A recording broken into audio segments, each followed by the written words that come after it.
Escalera al cielo 6 días previos al diluvio parte 1. Las enigmáticas palabras de las tallas de piedra de los días anteriores al diluvio. Así lo había declarado, en una inscripción autolaudatoria, el rey asirio Asurbanipal. De hecho, a lo largo de la literatura diversificada de la antigua Mesopotamia, hubo referencias dispersas a un diluvio que había barrido la tierra. ¿Podría ser entonces, se preguntaron los eruditos al encontrar tales referencias, que el relato bíblico detallado del diluvio no era un mito o una alegoría, sino el registro de un evento real, un evento recordado no solo por los hebreos? Además, incluso la única frase de la inscripción de Asurbanipal estaba llena de dinamita científica. No solo confirmó que había habido un diluvio, declaró que su tutoría por parte del dios de los escribas incluía la comprensión de las inscripciones prediluviales, las palabras enigmáticas en las tallas de piedra de los días anteriores al diluvio. Solo podía significar que incluso antes del diluvio hubo escribas y talladores de piedra, idiomas y escritura, que hubo una civilización en los remotos días antes del diluvio. Fue lo suficientemente traumático habernos dado cuenta de que las raíces de nuestra civilización occidental moderna no se remontan a Grecia y Judea del primer milenio AC, ni a Asiria y Babilonia del segundo milenio AC, ni siquiera a Egipto del tercer milenio AC, pero hasta la Sumeria del cuarto milenio antes de Cristo. Ahora, la credibilidad científica tenía que extenderse aún más atrás, a lo que incluso los sumerios consideraban los tiempos antiguos, a una era enigmática antes del diluvio. Sin embargo, todas estas revelaciones impactantes deberían haber sido noticias viejas para cualquiera que se hubiera preocupado de leer las palabras del Antiguo Testamento por lo que realmente dijeron. Que después de la Tierra y el cinturón de asteroides, el Raquía o el cielo del Génesis, había sido creado, la Tierra había tomado forma, la vida evolucionó y el Adán fue creado. El hombre fue colocado en el huerto que estaba en el Edén. Pero a través de las maquinaciones de una brillante serpiente que se atrevió a llamar el engaño de Dios, Adán y su compañera Eva adquirieron cierto conocimiento que se suponía que no debían poseer. Entonces, el Señor, hablando con colegas anónimos, se preocupó de que el hombre se hubiera convertido en uno de nosotros. También podría ayudarse a sí mismo al árbol de la vida, y comer y vivir para siempre. Así que expulsó al Adán.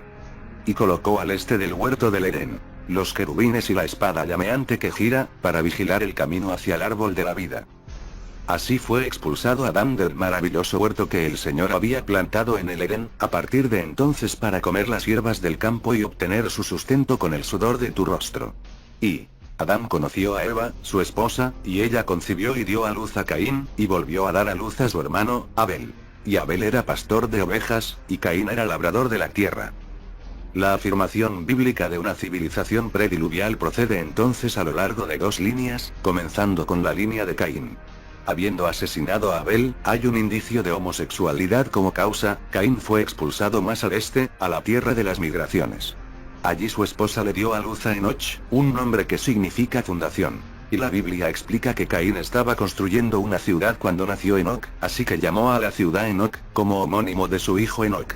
La aplicación del mismo nombre a una persona y a la ciudad asociada con él era una costumbre que prevaleció a lo largo de la historia del antiguo Cercano Oriente. La línea de Caín continuó a través de Irad, Mechuyael, Metusael y Lamech. El primer hijo de Lamech fue Jabal, un nombre que en hebreo original, Yubal, significa el laudista.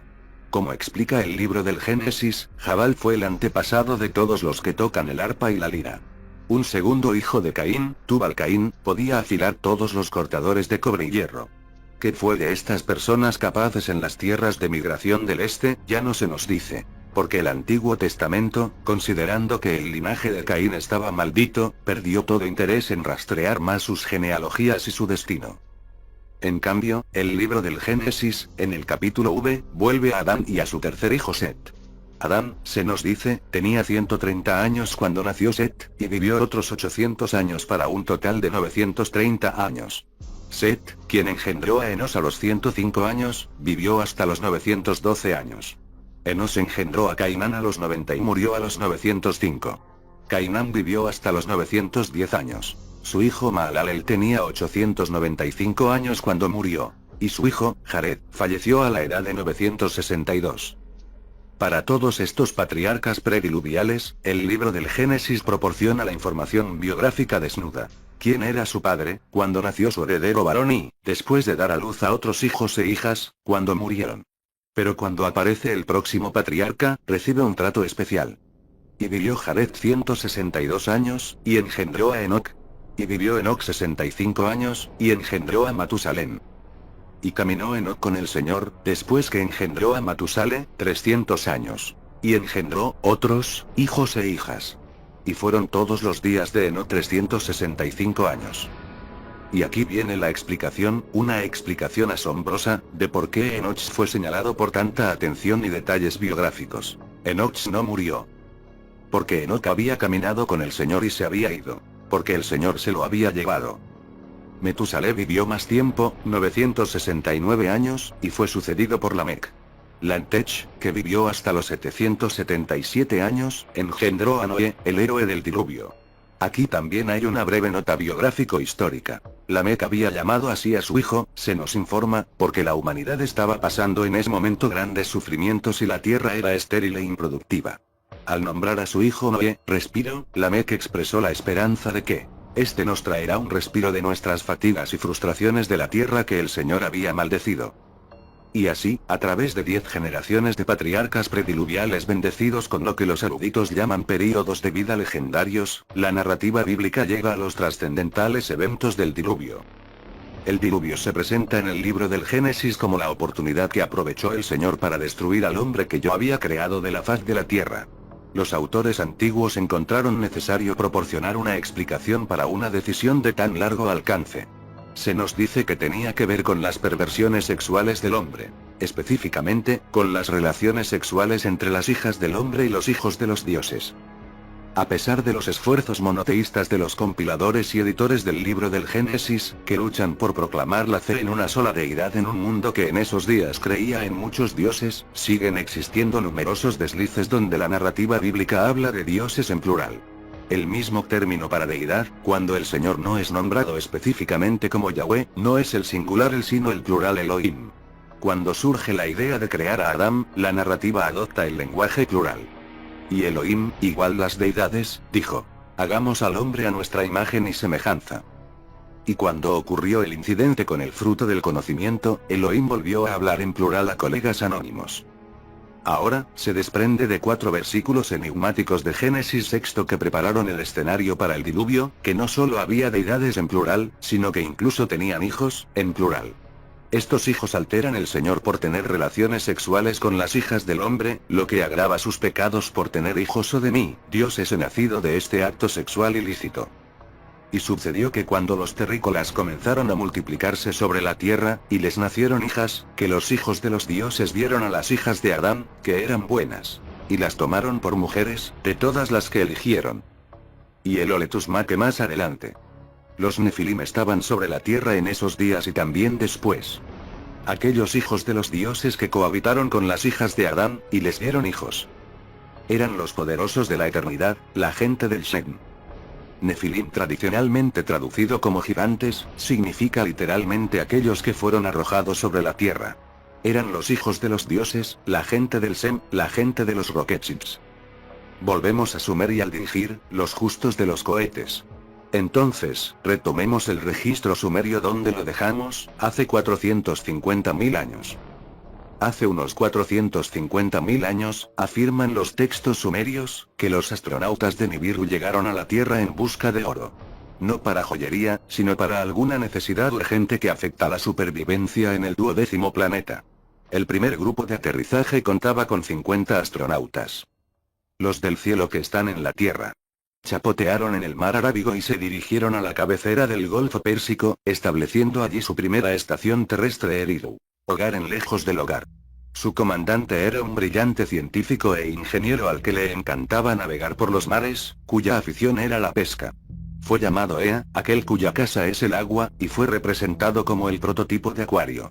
Pero habiendo liderado el aterrizaje en la Tierra, se le dio el título Enki, Señor Tierra.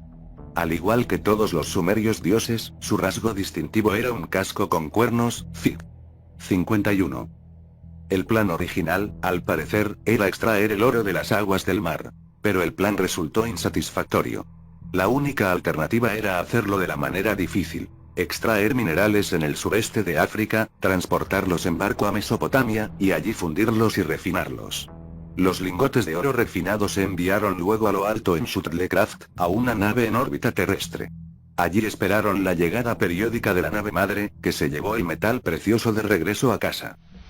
Para hacer esto posible, aterrizaron más Anunnaki en la Tierra, hasta que su número llegó a 600. Otros 300 dieron servicio a la lanzadera y la estación en órbita. Se construyó un puerto espacial en Sipar, ciudad de las aves, en Mesopotamia, en un sitio alineado con el hito más conspicuo del cercano oriente, los picos de Ararat. Otros asentamientos con diversas funciones, como el centro de fundición y refinación de Bat Tibirá, un centro médico llamado Shurupak. Se dispusieron para formar un corredor de aterrizaje en forma de flecha. En el centro exacto, Nibruti, el lugar de cruce en la Tierra Nippur en Acadio, se estableció como el centro de control de la misión. El comandante Ata empresa expandida en el planeta Tierra era Enlil, señor del mando. En la escritura pictográfica sumeria temprana, el nombre de Enid y su centro de control de misión fueron representados como un complejo de estructuras con antenas altas y pantallas de radar anchas, FIC. 52. Tanto Ea-Enki como Enlil eran hijos del entonces gobernante del 12º planeta, Akkadian Anu, cuyo nombre significaba el de los cielos y estaba escrito pictográficamente como una estrella. Ea era el primogénito. Pero debido a que Enlil le nació a Anu de otra esposa que también era su media hermana, Enlil y no Ea era el heredero al trono. Ahora Enlil fue enviado a la Tierra y asumió el mando de Ea, el llamado Señor Tierra. Las cosas se complicaron aún más con el envío a la Tierra como director médico de Ninursak, dama de la cumbre de la montaña, media hermana de Ea y Enlil, lo que incitó a ambos hermanos a buscar sus favores. Porque según las mismas reglas de sucesión, un hijo de uno de ellos heredaría el trono. El resentimiento persistente por parte de Ea, agravado por la creciente competencia entre los hermanos, eventualmente se extendió a su descendencia y fue la causa subyacente de muchos eventos que siguieron. A medida que pasaban los milenios en la Tierra, aunque para los Anunnaki cada 3600 años eran solo un año de sus propios ciclos de vida, estos astronautas de base comenzaron a quejarse y a quejarse. Era de hecho su tarea como astronautas excavar en busca de minerales en las profundidades de minas oscuras, polvorientas y calientes. Ea, quizás para evitar fricciones con su hermano, pasaba cada vez más tiempo en el sudeste de África, lejos de Mesopotamia. Los Anunnaki que trabajaban en las minas le dirigieron sus quejas. Juntos hablaron de sus mutuas insatisfacciones. Entonces, un día, cuando Enlil llegó a la zona minera para realizar un recorrido de inspección, se dio la señal. Se declaró un motín. Los Anunnaki dejaron las minas, prendieron fuego a sus herramientas, marcharon hacia la residencia de Enlil y la rodearon, gritando: «No más». Enlil se puso en contacto con Anu y se ofreció a renunciar a su mando y regresar al planeta de origen. Anu bajó a la Tierra. Se celebró un consejo de guerra. Enlil exigió que se diera muerte al instigador del motín. Los Anunnaki, todos como uno, se negaron a divulgar su identidad. Al escuchar la evidencia, Anu concluyó que el trabajo era realmente demasiado duro. ¿Se interrumpiría entonces la extracción de oro? Entonces Ea ofreció una solución. En el sudeste de África, dijo, vagaba un ser que podría ser entrenado para realizar algunas de las tareas mineras, si tan solo la marca de los Anunnaki pudiera implantarse en él. Estaba hablando de los hombres mono y las mujeres mono, que habían evolucionado en la Tierra, pero todavía estaban muy por detrás del nivel evolutivo alcanzado por los habitantes del 12º planeta. Después de mucha deliberación, se le dio luz verde a Ea. Crea una Lulu, un trabajador primitivo, le dijeron. Que lleve el yugo de los Anunnaki. Ninursak, el médico jefe, iba a ayudarlo. Hubo mucho ensayo y error hasta que se perfeccionó el procedimiento correcto. Al extraer el óvulo de Apewoman, Ea y Ninursak lo fertilizaron con el esperma de un joven astronauta. Luego, reimplantaron el óvulo fertilizado no en el útero de la mujer mono, sino en el útero de una astronauta. Finalmente, se logró el modelo perfecto, y Ninursak gritó de alegría. Yo he creado, mis manos lo han hecho. Levantó la vista para que todos vieran al primer Homo sapiens, Fig. 53, el primer bebé probeta de la Tierra. Pero como cualquier híbrido, el terrícola no podía procrear por sí mismo. Para obtener obreras más primitivas, los huevos de las mujeres mono fueron extraídos, fertilizados y reimplantados en el útero de las diosas del nacimiento, 14 a la vez. 7 machos y 7 hembras. Cuando los terrícolas comenzaron a hacerse cargo del trabajo minero en el sureste de África, los Anunnaki que trabajaban duro en Mesopotamia se pusieron celosos. Ellos también clamaron por trabajadores primitivos. A pesar de las objeciones de Ea, Enlil agarró por la fuerza a algunos de los terrícolas y los llevó a Edin, la morada de los justos en Mesopotamia. El evento se recuerda en la Biblia. Y el Señor tomó a Adán y lo puso en el jardín del Edén para que lo labrara y lo cuidara. Todo el tiempo, los astronautas que habían venido a la Tierra estaban preocupados por el problema de la longevidad. Sus relojes biológicos estaban configurados para su propio planeta. El tiempo que le tomó a su planeta orbitar el Sol una vez fue para ellos solo un año de su esperanza de vida. Pero en un solo año, la Tierra orbitó el Sol 3600 veces, un lapso de 3600 años para la vida originada en la Tierra. Para mantener sus ciclos más largos en la acelerada Tierra, los astronautas consumieron un alimento de vida y un agua de vida que se proporcionaron desde el planeta de origen. En sus laboratorios biológicos en Eridu, cuyo emblema era el signo de las serpientes entrelazadas, Fig. 54, Ea trató de desentrañar los secretos de la vida, la reproducción y la muerte. ¿Por qué los hijos de los astronautas en la Tierra envejecieron mucho más rápido que sus padres? ¿Por qué los hombres mono vivieron vidas tan cortas? ¿Por qué el Homo sapiens híbrido vivió mucho más tiempo que Apeman, pero solo una vida breve en comparación con los visitantes de la Tierra? ¿Fue el medio ambiente o rasgos genéticos inherentes? Al realizar más experimentos de manipulación genética en los híbridos y usar su propio esperma, Ea ideó un nuevo modelo perfecto de terrícola. Agapa, como lo había llamado Ea, tenía una mayor inteligencia. Adquirió la importantísima capacidad de procrear, pero no la longevidad de los astronautas. Con amplio entendimiento lo había perfeccionado. A él le había dado el conocimiento. Vida duradera no le dio. Así se les dio a Adán y Eva del libro del Génesis el donofruto no solo del conocimiento sino también del conocimiento, el término bíblico hebreo para el coito con el propósito de tener descendencia. Encontramos este cuento bíblico ilustrado en un dibujo sumerio arcaico, Fig. 55. La escalera al cielo 6 días previo al diluvio parte 2. Enlil se indignó al descubrir lo que había hecho Ea. Nunca se pretendió que el hombre pudiera procrear como los dioses. ¿Qué sigue?, preguntó. ¿Ea también lograría para el hombre una vida eterna? En el planeta de origen, Anu también estaba perturbado. Levantándose de su trono, ordenó: que traigan a Agapa aquí. Temiendo que su humano perfeccionado fuera destruido en la morada celestial, Ea le ordenó que evitara la comida y el agua que se le ofrecerían, porque contendrían veneno. Le dio este consejo: Agapa, vas ante Anu, el gobernante. El camino al cielo tomarás. Cuando hayas subido al cielo y te hayas acercado a la puerta de Anu, Tamuz y Jitsida en la puerta estarán de pie. Hablarán con Anu. Anu rostro benigno harán que se te muestre. Como estás delante de Anu, cuando te ofrezcan pan de muerte, no lo comerás. Cuando te ofrezcan el agua de la muerte, no lo beberás. Luego le hizo tomar el camino del cielo, y al cielo subió. Cuando Anu vio a Agapa, quedó impresionado por su inteligencia y la medida en que había aprendido de Ea el plan del cielo y la tierra. ¿Qué haremos con él?, preguntó a sus consejeros, ahora que Ea lo distinguió al hacer un Shen para él, al permitir que Agapa viaje en una nave espacial desde la Tierra a Marduk. La decisión fue mantener a Agapa permanentemente en Marduk. Para que pudiera sobrevivir, el pan de vida que le trajeron y el agua de vida también. Pero, advertido por Ea, Agapa se negó a comer o beber. Cuando se descubrieron sus razones erróneas, ya era demasiado tarde. Se perdió su oportunidad de obtener la vida eterna. Agapa regresó a la Tierra, un viaje durante el cual Agapa vio la maravilla del espacio, desde el horizonte del cielo hasta el cenit del cielo. Fue ordenado sumo sacerdote de Eridu. Anu le prometió que de ahora en adelante la diosa de la curación también se ocuparía de las dolencias de la humanidad. Pero el objetivo final de Mortal, la vida eterna, ya no era suyo. A partir de entonces, la humanidad proliferó. Los humanos ya no eran solo esclavos en las minas o siervos en los campos. Realizaron todas las tareas, construyeron casas para el dios, los llamamos templos, y rápidamente aprendimos a cocinar, bailar y tocar música para ellos. No pasó mucho tiempo antes de que los jóvenes Anunnaki, sin contar con su propia compañía femenina, comenzaran a tener relaciones sexuales con las hijas del hombre. Como todos eran de la misma primera semilla de vida, y el hombre era un híbrido creado con la esencia genética de los Anunnaki, los astronautas masculinos y las terrestres femeninas descubrieron que eran biológicamente compatibles. Y les nacieron hijos. Enlil vio estos desarrollos con creciente aprensión.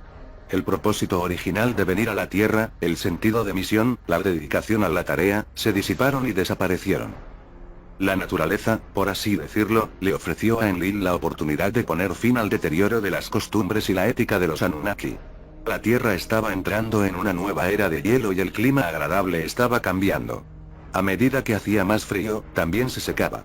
Las lluvias se hicieron menos frecuentes, las aguas del río más escasas. Las cosechas fallaron, la hambruna se extendió. La humanidad comenzó a sufrir grandes sufrimientos. Las hijas escondían la comida de sus madres, las madres se comían a sus crías. A instancias de Enlil, el dios se abstuvieron de ayudar a la humanidad. Dejarlos morir de hambre, que sean diezmados, Enlil decreta. En el gran abajo, en la Antártida, la edad de hielo también estaba provocando cambios. Año tras año, la capa de hielo que cubre el continente en el polo sur se hizo cada vez más gruesa. Bajo la creciente presión de su peso, la fricción y el calor aumentaron en su parte inferior. Pronto, la inmensa capa de hielo flotaba sobre un lodo resbaladizo. Desde el transbordador en órbita, sonó una alarma. La capa de hielo se estaba volviendo inestable. Si llegara a deslizarse fuera del continente hacia el océano, un inmenso maremoto se tragaría toda la Tierra. No era un peligro inútil. En los cielos, el 12º planeta orbitaba de regreso al lugar de cruce entre Júpiter y Marte. Como en ocasiones anteriores cuando se acercó a la Tierra, su atracción gravitacional provocó terremotos y otras perturbaciones en la Tierra y en sus movimientos celestes. Ahora, se calculó, esta atracción gravitacional bien podría desencadenar el deslizamiento de la capa de hielo e inundar la Tierra con un diluvio global. De esta catástrofe, los propios astronautas no pudieron ser inmunes. Mientras se hacían los preparativos para reunir a todos los Anunnaki cerca del puerto espacial y preparar la nave para llevarlos en alto antes de que golpeara el maremoto, se emplearon artimañas para mantener en secreto la catástrofe que se avecinaba para la humanidad. Temiendo que el puerto espacial fuera atacado, todos los dioses fueron hechos para jurar el secreto. Y en cuanto a la humanidad, Enlil dijo: que perezcan. Deja que la semilla del terrícola sea borrada de la faz de la tierra. En Shurupak, la ciudad bajo el señorío de Ninursak, las relaciones entre el hombre y Dios se había ido más lejos. Allí, por primera vez en la historia, un hombre fue elevado a la categoría de rey. A medida que aumentaban los sufrimientos de la humanidad, Ziusudra, como lo llamaban los sumerios, suplicó la ayuda de Ea. De vez en cuando, Ea y sus marinos llevaban clandestinamente a Ziusudra y su gente una carga de pescado. Pero ahora la cuestión involucraba el destino mismo de la humanidad. ¿Perecerá toda la obra de Ea y Ninursak y se convertirá en barro como deseaba Enlil, o debería conservarse la semilla de la humanidad? Actuando por su cuenta, pero consciente de su juramento, Ea vio en Ziusudra la oportunidad de salvar a la humanidad. La próxima vez que Ziusudra vino a orar y suplicar en el templo, Ea comenzó a susurrar desde detrás de una pantalla. Fingiendo hablar consigo mismo, Ea le dio a Ziusudra instrucciones urgentes. Derriba la casa, construye un barco. Abandona las posesiones, busca la vida. Pertenencias de guardabosques, mantenga viva el alma. A bordo del barco, toma la semilla de todos los seres vivos. Ese barco construirás. Sus dimensiones serán a medida. El barco iba a ser un buque sumergible, un submarino que podría soportar la avalancha de agua. Los textos sumerios contienen las dimensiones y otras instrucciones estructurales para las distintas cubiertas y compartimentos con tal detalle que es posible dibujar el barco, como lo hizo Paul Auer, Fig. 56. Ea también proporcionó a Ziusudra un navegante, indicándole que dirigiera el barco hacia el monte de la salvación, el monte Ararat. Como la cordillera más alta del cercano oriente, sus picos serían los primeros en emerger de debajo de las aguas. El diluvio llegó como se esperaba. Cogiendo velocidad mientras soplaba desde el sur, sumergiendo las montañas, superando a la gente como una batalla. Al ver la catástrofe desde arriba, mientras orbitaban la Tierra en su nave, los Anunnaki y sus líderes se dieron cuenta de cuánto se habían enamorado de la Tierra y de la humanidad. Ninursak lloró, el dios lloró con ella por la Tierra, los Anunnaki, todos humillados, se sientan y lloran mientras se acurrucaban, fríos y hambrientos, en su Shuttlecraft. Cuando las aguas se calmaron y los Anunnaki comenzaron a aterrizar en Ararat, se alegraron al descubrir que la semilla de la humanidad se había salvado. Pero cuando llegó también Enlil, se enfureció al ver que un alma viviente había escapado. Se necesitaron las súplicas de los Anunnaki y la persuasión de Ea, para llevarlo a su punto de vista. Que si la Tierra iba a ser reasentada, los servicios del hombre eran indispensables. Y así fue, que los hijos de Ziusudra y sus familias fueron enviados a asentar las cadenas montañosas que flanquean la llanura de los dos ríos, para esperar el momento en que la llanura estuviera lo suficientemente seca como para habitarla. En cuanto a Ziusudra, los Anunnaki, le dieron una vida como la de un dios. Aliento eterno, como un dios, le concedieron. Esto lo lograron intercambiando su aliento de la tierra con el aliento del cielo. Luego se llevaron a Ziusudra, el preservador de la semilla de la humanidad, y a su esposa, para residir en el lugar lejano, en la tierra del cruce, la tierra Tildum, el lugar donde se levanta Utu, le hicieron vivir. Es evidente ahora que los relatos sumerios de los dioses del cielo y la tierra, de la creación del hombre y del diluvio, fueron la fuente de la que las otras naciones del antiguo cercano oriente extrajeron sus conocimientos, creencias y mitos. Hemos visto cómo las creencias egipcias coincidían con las sumerias, cómo su primera ciudad sagrada recibió el nombre de An, cómo Ben se parecía a la Gir sumeria, etc. También se acepta generalmente a estas alturas que los cuentos bíblicos de la creación y de los eventos que llevaron al diluvio son versiones hebreas condensadas de las tradiciones sumerias. El héroe bíblico del diluvio, Noé, era el equivalente del sumerio Ziusudra, que se llamaba Utnapishtim en las versiones acadias. Pero mientras que los sumerios afirmaron que el héroe del diluvio se hizo inmortal, la Biblia no hace tal afirmación para Noé. A la inmortalización de Enoch también se le da poca importancia, a diferencia del relato sumerio detallado de Adapa u otros textos que tratan de otros ascensos. Pero esta abrupta actitud bíblica no pudo evitar la propagación, a lo largo de los milenios, de leyendas que tratan de los héroes bíblicos y su estancia o regreso al paraíso. Según leyendas muy antiguas, que sobrevivieron en varias versiones derivadas de una composición de casi 2000 años de antigüedad llamada el libro de Adán y Eva. Adán se enfermó después de los 930 años. Al ver a su padre enfermo y con dolor, su hijo Set se ofreció como voluntario para ir a la puerta más cercana del paraíso, y lamentarse y suplicar a Dios. Tal vez él me escuche y envíe a su ángel para traerme el fruto, por lo que has anhelado, el fruto del árbol de la vida. Pero Adán, aceptando el destino de su mortal, solo deseaba que se aliviaran los insoportables dolores. Así que le pidió a Eva, su esposa, que llevara a Set y que fueran juntos al vecindario del paraíso. Allí para pedir no el fruto de la vida, sino solo una gota del aceite de la vida que fluye del árbol, para ungirme con él, para que pueda descansar de estos dolores. Habiendo hecho lo que Adán pidió, Eva y Set llegaron a las puertas del paraíso y suplicaron al Señor.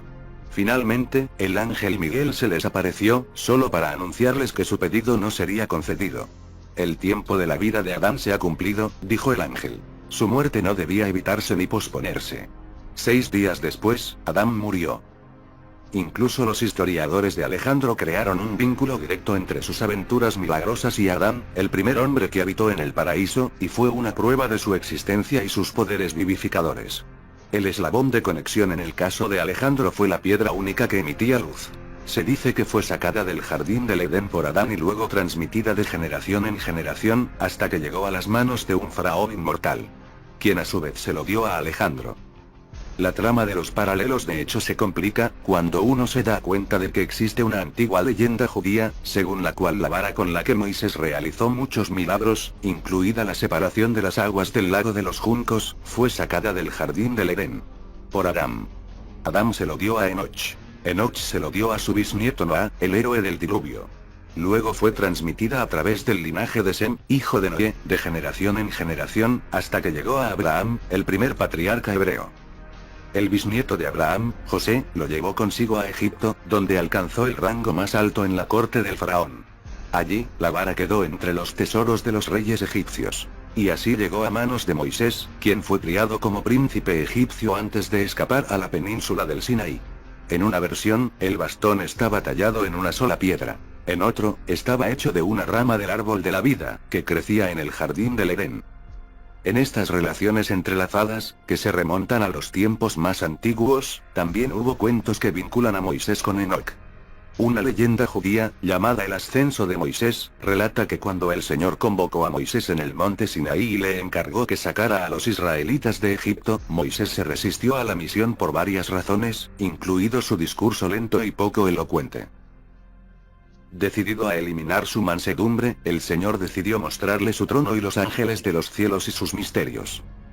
Así que Dios ordenó a Metatrón, el ángel del rostro, que condujera a Moisés a las regiones celestiales. Aterrado, Moisés le preguntó a Metatrón: ¿Quién eres tú? Y el ángel, literalmente, emisario del Señor, respondió: Yo soy Enoc, hijo de Jared, tu antepasado. Acompañado por el angelical Enoc, Moisés se elevó a través de los 7 cielos y vio el infierno y el paraíso. Luego fue devuelto al monte Sinaí y aceptó su misión. Otro libro antiguo, el libro de los Jubileos, arroja más luz sobre los sucesos relacionados con Enoc y su preocupación por el diluvio inminente y su héroe, su bisnieto Noé. También fue conocido en los primeros tiempos como el Apocalipsis de Moisés, porque supuestamente fue escrito por Moisés en el monte Sinaí cuando un ángel le dictaba las historias de los días pasados. Los eruditos, sin embargo, creen que la obra fue compuesta en el siglo II AC. Sigue de cerca las narraciones bíblicas del libro del Génesis. Sin embargo, proporciona más detalles, como los nombres de las esposas e hijas de los patriarcas anteriores a la dilución. También amplía los acontecimientos vividos por la humanidad en aquellos días prehistóricos. La Biblia nos informa que el padre de Enoc fue Jared, descenso, pero no porque fue nombrado así. El libro de los Jubileos proporciona la información que falta. Dice que los padres de Jared lo llamaron así, porque en sus días los ángeles del Señor descendieron sobre la tierra, aquellos que son llamados los vigilantes, para que instruyan a los hijos de los hombres para que hagan juicio y rectitud sobre la tierra. Dividiendo las eras en jubileos, el libro de los Jubileos narra además que, en el 11º jubileo, Jared tomó una esposa. Su nombre era Baraka, rayo brillante, la hija de Basujal, una hija del hermano de su padre, y ella le dio a luz un hijo y lo llamó Enoc. Y él, Enoc, fue el primero entre los hombres que nacieron en la tierra que aprendió a escribir, conocimiento y sabiduría, y que escribió las señales del cielo según el orden de sus meses en un libro, para que los hombres pudieran conocer las estaciones del año. Años según el orden de sus meses separados. En el 12º jubileo, Enoc tomó por esposa a Edni, Mieren, la hija de Granel. Ella le dio a luz un hijo que se llamaba Matusalén. Después, Enoc estuvo con los ángeles de Dios durante 6 jubileos de años, y le mostraron todo lo que hay en la tierra y en los cielos, y él lo anotó todo. Pero para entonces, los problemas se estaban gestando. El libro del Génesis informa que fue antes del diluvio, que los hijos de los dioses vieron a las hijas del hombre, que eran buenas, y las tomaron por esposas de todas las que eligieron, y se arrepintió el Señor de haber hecho al hombre en la tierra, y el Señor dijo: destruiré al hombre que había creado de la faz de la tierra. Según el libro de los Jubileos, Enoc jugó algún papel en este cambio de actitud del Señor, porque testificó acerca de los vigilantes que habían pecado con las hijas de los hombres. Testificó contra todos ellos. Y fue para protegerlo de la venganza de los ángeles pecadores del Señor, que fue tomado de entre los hijos de los hombres y conducido al jardín del Edén. Específicamente nombrado como uno de los 4 lugares de Dios en la tierra, fue en el jardín del Edén donde se escondió Enoc y donde escribió su testamento. Fue después de eso que nació Noé, el hombre justo elegido para sobrevivir al diluvio. Su nacimiento, que se produjo en los tiempos difíciles cuando se estaban teniendo sexo con mujeres mortales, causaron una crisis matrimonial en la familia patriarcal. Como dice el libro de Enoc, Matusalén tomó una esposa para su hijo Lamec, y ella quedó embarazada de él y dio a luz un hijo. Pero cuando nació el bebé, Noah, las cosas no fueron como de costumbre. Su cuerpo era blanco como la nieve y rojo como el florecimiento de una rosa, y el cabello de su cabeza y sus largos mechones eran blancos como la lana, y sus ojos eran hermosos. Y cuando abrió los ojos, iluminó toda la casa como el sol, y toda la casa estaba muy luminosa. Entonces se levantó en manos de la partera, abrió la boca y conversó con el Señor de Justicia. Conmocionado, Lamec corrió hacia su padre Matusalén y le dijo: he engendrado un hijo extraño, diferente del hombre, y que se parece a los hijos del Dios del cielo. Y su naturaleza es diferente, y no es como nosotros. Y me parece que no proviene de mí, sino de los ángeles. Sospechando, en otras palabras, que el embarazo de su esposa no fue inducido por él, sino que fue embarazada por uno de los ángeles, Lamec tuvo una idea. Dado que su abuelo Enoc estaba entre los hijos de los dioses, ¿por qué no preguntarle? Para llegar al fondo de esto. Y ahora, mi padre, le dijo a Matusalén. Te suplico y te imploro que vayas a ver a Enoc, tu padre, y aprendas de él la verdad, porque su morada está entre los ángeles. Matusalén fue como Lamec le había pedido, y al llegar a la morada divina convocó a Enoc y le informó sobre el inusual bebé. Haciendo algunas preguntas, Enoc le aseguró a Matusalén que Noé era en verdad un verdadero hijo de Lamec. Y que su rostro inusual era una señal de lo que vendría. Habrá un diluvio y una gran destrucción durante un año, y solo este hijo, que se llamará Noé, respiro, y su familia serán salvos. Estas cosas futuras, le dijo Enoc a su hijo, las he leído en las tablas celestiales. El término empleado en estas escrituras antiguas, aunque exbíblicas, para denotar a los hijos de los dioses involucrados en las travesuras prediluviales, es vigilantes. Es el mismo término neter, vigilantes Dios, y el significado exacto del nombre Sumer, su lugar de aterrizaje en la tierra. Los diversos libros antiguos que arrojan esta luz adicional sobre los dramáticos eventos de los días previos al diluvio, se han conservado en varias versiones que son solo traducciones, directas e indirectas, de originales hebreos perdidos. Sin embargo, su autenticidad fue confirmada con los reconocidos descubrimientos en las últimas décadas de los rollos del Mar Muerto, porque entre los hallazgos había fragmentos de rollos que sin duda eran partes de los originales hebreos de tales memorias de los patriarcas. De particular interés para nosotros es un fragmento de pergamino que trata sobre el inusual nacimiento de Noé, y del cual podemos aprender el término hebreo original para lo que se ha traducido como vigilantes o gigantes, no solo en las versiones antiguas, sino incluso por eruditos modernos, como T.H. Gaster, D.D.A. Escriptures y H. Dupont Sommer, D.S.N. Writings from Qumran. Según estos eruditos, la columna segundo del fragmento del rollo comienza así. He aquí, pensé en mi corazón que la concepción era de uno de los vigilantes, uno de los santos, y, que el niño realmente pertenecía, a los gigantes. Y mi corazón cambió dentro de mí a causa del niño. Entonces yo, Lamec, me apresuré fui a Bat-Enosh, mi esposa, y le dije. Quiero que prestes un juramento por el Altísimo, por el Señor Supremo, el Rey de todos los mundos, el gobernante de los hijos del cielo, que me digas en verdad sí. Pero al examinar el original hebreo, Fig. 57, encontramos que no dice vigilantes. Dice Nefilim, el mismo término usado en Génesis 6. Así todos los textos antiguos y todos los cuentos antiguos se confirman entre sí. Los días antes del diluvio fueron los días en que los Nefilim estaban sobre la tierra, los poderosos, la gente de las naves espaciales. La escalera al cielo 6 días previos al diluvio parte 3. En palabras de las listas de reyes sumerios, el diluvio ha barrido 120 shars, 120 órbitas de 3600 años cada una, después del primer aterrizaje en la Tierra. Esto sitúa el diluvio hace unos 13.000 años. Es exactamente el momento en que la última glaciación terminó abruptamente, cuando comenzó la agricultura. 3600 años después, le siguió la nueva edad de piedra, como la llaman los eruditos, la era de la cerámica. Entonces, 3600 años después, la civilización floreció de una vez, en la llanura entre los ríos, en Sumer.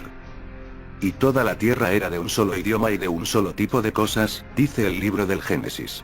Pero poco después de que la gente se hubiera establecido en la tierra de Shinar, Sumer, y construyeron viviendas con ladrillos de arcilla cocidos, conspiraron para construir una ciudad y una torre cuya cima pueda llegar hasta el cielo.